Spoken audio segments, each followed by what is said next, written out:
এখানে বর্তমানে 4 টন খাবার আছে, 4000 কেজি খাবার আছে। এই মেশিনটা আমরা ডিরেক্ট ইউরোপ থেকে নিয়ে আসছি। চিলারের পরে অটোমেটিক আমাদের পাস্তুরাইজেশন অপশন আছে।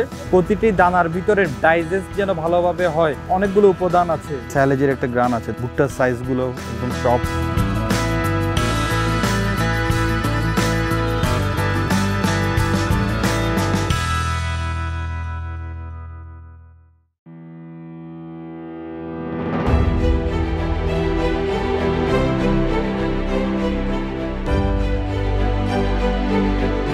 আজকের পৃথিবীতে কৃষি খাতে বা কৃষি উৎপাদনে প্রযুক্তির ব্যবহার দ্রুত গতিতে এগিয়ে চলছে। বাংলাদেশের প্রেক্ষাপটে এই গতি ধীর হলেও নাহার ডেইরির মতো প্রতিষ্ঠান দেখাচ্ছে আশার আলো। খামারের শ্রম কমানো এবং সবকিছু গাণিতিক হিসাবের মধ্যে নিয়ে আসতে নাহার ডেইরি ব্যবহার করছে বিভিন্ন প্রযুক্তি। এই ফার্মটি বা ইন্ডাস্ট্রিটি তাদের নিজস্ব উৎপাদিত দুধ নিজেরাই প্রক্রিয়াজাত করে থাকেন মেশিনের মাধ্যমে। আমরা যে মিল্কিং পার্লার দেখলাম, ওখান থেকে মিল্কিং হয়ে দুধগুলো অটোমেটিক, কোনো হাতের স্পর্শ ছাড়া এই চিলারগুলোতে চলে আসতেছে। চিলারের পরে অটোমেটিক আমাদের পাস্তুরাইজেশন অপশন আছে। আমাদের সব মেশিনারিজ আছে। পাস্তুরাইজ যদি করতে চাই করে, আমরা পাস্তুরাইজ করি না, আমরা র মিল্ক করি। এবং এখানে আমাদের দইয়ের প্ল্যান্ট আছে, এখানে আমাদের ঘিয়ের প্ল্যান্ট আছে, এখানে আমাদের মাঠা লাবাং, এবং এখানে আমাদের বিভিন্ন ধরনের শেকও বানানো হয়, মিল্ক শেক, পিস্তাশিউ শেক, এগুলো সব। এটা আমাদের প্রসেসিং প্ল্যান্ট, এখান থেকে সব বাজারজাত করা হয়।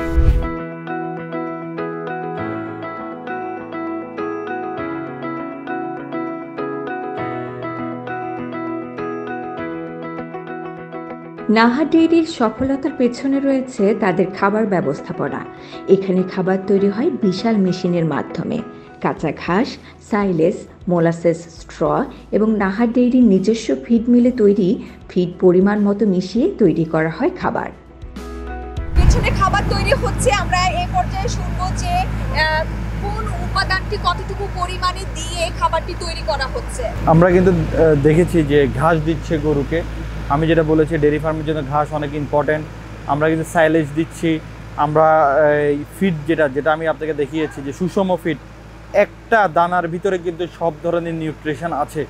প্রতিটি দানার ভিতরে ডাইজেস্ট যেন ভালোভাবে হয়, এবং এটার ভিতরে আমাদের অনেকগুলো উপাদান আছে, যে উপাদানের মাধ্যমে আমরা একটা গরুর কি পরিমাণ নিউট্রিশন লাগবে এগুলো আমরা দিয়ে থাকি। তো ফিড আমরা, তারপরে খড়, ঘাস সব মিক্স করে আমরা টিএমআরগুলো তৈরি করে রাখি। তো এটাই আমরা দেখেছি। আমরা ঘাসগুলোকে চপিং করে দিয়েছি, এরপর ফিড দিয়েছি, এরপর আমরা মোলাসেস দিয়ে খড়গুলোকে আমরা 3 দিন প্রিজার্ভ করে রাখি। 3 দিন পরে ওই পিঠটা খুলে ওখান থেকে মোলাসেস সহ খড় আমরা দিয়েছি। আচ্ছা, একটি গাভীকে কতটুকু পরিমাণে খাবার দিচ্ছেন আপনারা? আসলে এটা এভাবে স্পেসিফিকভাবে বলা সম্ভব না, কারণ এক এক ধরনের গাভী এক এক ধরনের ফিড পায়। যেমন হেইফার এক ধরনের পাবে, আবার আপনি মিল্কিং কাউর মধ্যেও আমাদের বিভিন্ন ধরনের ক্যাটাগরি আছে। তার প্রোডাকশান, রিপ্রোডাকশান, প্রোডাক্টিভিটির উপর নির্ভর করে তার বডি স্কোরকে দেখে তারপর আমরা নির্ধারণ করি তার body weight. One of the biggest issue, body weight দেখে আমরা কী পরিমাণ ফিড দিব, কী পরিমাণ ঘাস দিব, কী পরিমাণ সাইলেজ দিব, কী পরিমাণ খড় দেবো, এটা নির্ধারণ করে থাকে। এটা এভরিডে চেঞ্জ হয়, এভরি উইক চেঞ্জ হয়, এভরি মান্থ চেঞ্জ হয়।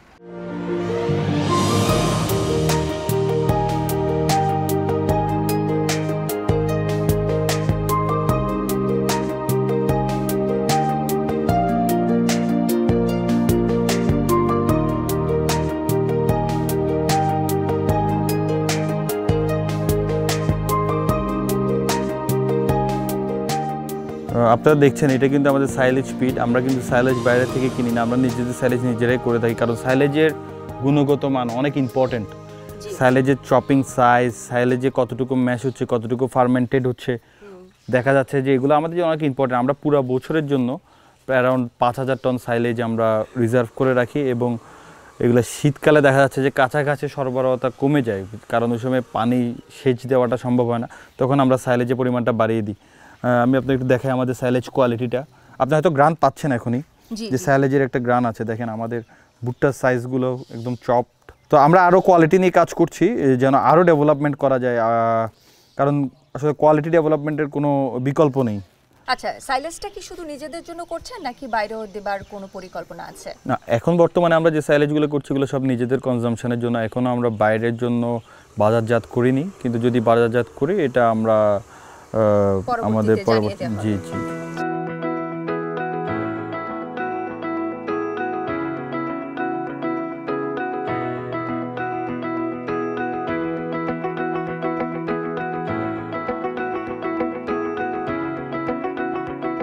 এখানে কত টন খাবার আছে? এখানে বর্তমানে 4 টন খাবার আছে, 4000 কেজি খাবার আছে। এটা 2টা পেনের জন্য আমি খাবার নিয়ে যাচ্ছি। এখন এট এ টাইম আমি 2টা পেনে খাবার দিব। এরপরে ওগুলো মিল্কিংয়ে চলে যাবে, মিল্কিংয়ে যাওয়ার পরে আমরা এরপরেরগুলো খাবার দিব আর কি। আচ্ছা, আমাদের সাথে যে খাবারটা আছে এটা টিএমআর জি, এটা হলো আপনার খড়, সাইলেজ, ঘাস এবং আমাদের যে ফিড, যেটার ভিতরে আমরা মানে নিউট্রিশন ভ্যালু যেটা আমি বলেছি আমরা নিজেদের ফিড মিলে তৈরি করি, ওই ফিডটা মিক্সড করা হয়। এটা প্রপারভাবে মিক্সড হওয়ার পরে এবং খড়ও আছে, আমরা কিছু ফাইবার দরকার হয় একটা গরুর, তো ওই ফাইবারের কথা চিন্তা করে আমরা খড়ও রাখি যেন ডাইজেশনটা খুব ভালো হয়। এভাবেই আমাদের রেশনটা তৈরি করে আমাদের ফর্মুলেশন অনুযায়ী আমরা এই টিএমআর গাড়ি করে খাবারগুলো ফার্মে নিয়ে যাই।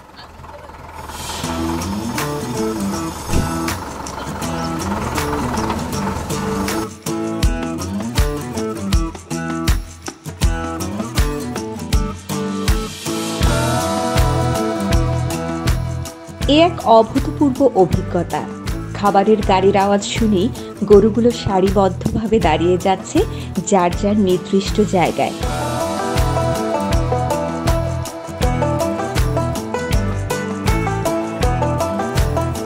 প্রযুক্তি নির্ভর এই খামারে মেশিন নিয়েছে মানুষের জায়গা। মাত্র কয়েক মিনিটে 80টা গরুকে ওজন মেপে খাবার দিয়ে দিলেন তানজিব।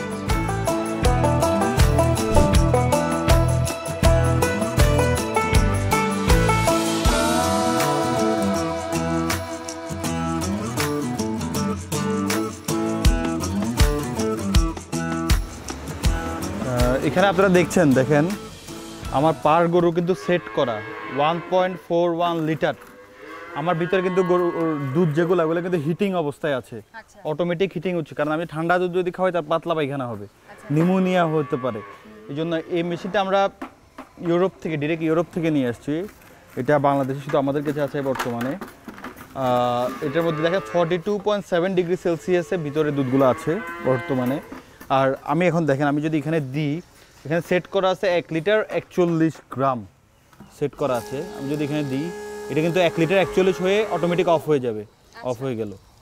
মানে কমও হবে না, না বেশি হওয়ার সুযোগ নেই। এরপর আমি নেক্সটটাতে দিলাম 1 লিটার 41 এখনও সেট করা আছে। এবং আপনি জানেন কাপ মিল্ক রিপ্লেসার যেটা সিএমআর, তো এটা যদি আমরা খাওয়াই এটা কিন্তু সিএমআর মিক্সিং হয় খুব সুন্দরভাবে, তো এটা আরও ভালো হয় আর কি। যখন দুধের ডিমান্ডটা অনেক বেশি থাকে তখন দেখা যাচ্ছে যে অনেক বড় বড় খামাররা সিএমআর খাওয়ায়।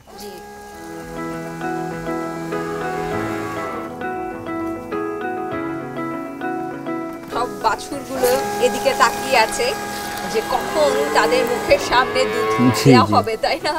সবাই অপেক্ষা করছে। এখানে কতগুলো বাছুর আছে মোট? এখানে আমাদের এখন অ্যারাউন্ড 200টার মতো বাছুর আছে। আচ্ছা, মাশাআল্লাহ। আগামী প্রজন্ম আপনার খামারের থেকেই আমি সবাইকেই দেখতে পাচ্ছি মোটামুটি, আর সবাই সুস্থ সবল মাশাআল্লাহ। সবাই অপেক্ষা করছে একেবারে সবগুলোর সাথে। আহা, সবগুলো চোখে একদম মায়া চোখে তাকিয়ে আছে সবাই, অপেক্ষায় আছে। একটা গরুকে প্রথমে একটা মানে ফার্মার 3 লিটার 4 লিটার দুধ খাওয়ালে মনে হয় যে লস, এতগুলো দুধ না খাওয়াই। আসলে সেটাকে যদি আপনি প্রপারভাবে দুধ না দেন তার ফিউচার বোন ডেভেলপমেন্ট, তার ব্রেন ডেভেলপমেন্ট, তার বডি স্ট্রাকচার ডেভেলপমেন্টগুলো ভালো হয় না।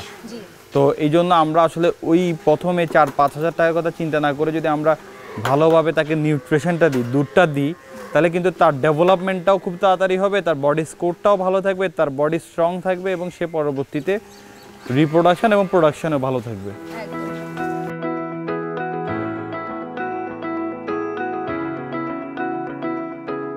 কত মাসের বাছুর এগুলো?